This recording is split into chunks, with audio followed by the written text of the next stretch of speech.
The brilliant Ari Melber joins us now from New York. It's his turn in the Daily Rant. Thanks, Matt. Most of you know Congress just left for vacation. Normally, when Congress is on recess, the president can make recess appointments to advance nominees that have been obstructed. But it turns out Congress is not really on recess. Republicans are holding symbolic sessions during their entire vacation in order to prevent recess appointments. This is just the latest ploy in a long obstruction campaign by the GOP. In fact, since Obama came into office, Republicans have blocked an unprecedented number of his nominees from ever getting a vote. Take judicial nominations. Republicans have blocked almost half of the nominees. That's the worst obstruction rate in U.S. history. And the targets aren't random either. GOP obstruction has hindered female and minority nominees the most. Now here's a disturbing statistic from the People for the American Way, and I'm quoting now. Every district court nominee with unanimous opposition from the Senate Judiciary Committee Republicans has been a woman or a person of color. You know, people forget that Supreme Court Justice Elana Kagan was first nominated to an appeals court back in the day by President Clinton. But Republicans wouldn't allow her a vote on that nomination. And then, when President Obama nominated her to be the third woman to ever serve on our high court, the same Republicans complained she didn't have the experience as a judge, even though they were the ones who kept her off the bench. And meanwhile, nominees for jobs-shaping economic policy, obviously the #1 issue in this country, have been totally shut down. Obama nominated Nobel economist Peter Diamond to the Federal Reserve Board over a year ago.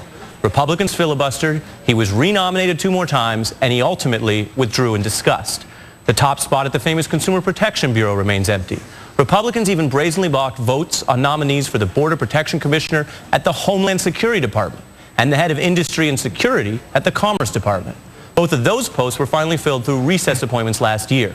But it's only gotten worse. This week, White House officials openly said they need Tim Geithner to extend his term as Treasury Secretary, in part because Republicans would filibuster a vote on his replacement. Look, you don't fight unemployment by trying to shut down one of the most important jobs on the president's economic team.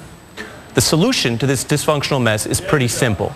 Senator Reid and President Obama should call the Senate back in session now in this hot August summer. They should refuse to adjourn until there are votes on all these nominees. They can use quorum calls. They can break the silent filibusters, which many Americans don't even know are happening. And they can keep every member working 7 days a week and refuse to adjourn unless it's for a real old school recess. You know, when recess appointments are on the table. Just imagine the president speaking to the nation about making government work again instead of just pleading for compromise with his tormentors.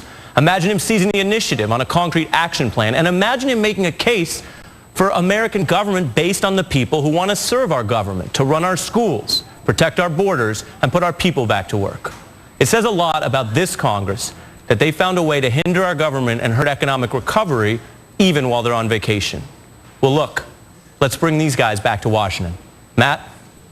Ari Melber, great point. And it also, what it does is echo the fact that those who say there's an equivalence between Democratic and Republican responsibility aren't looking hard enough at what the GOP is doing to really block progress in a number of these areas. We'll have to pick that conversation up another time, Ari. Terrific rant. That does it for us today. I'm Matt Miller, in for Dylan Ratigan. Hardball starts right now.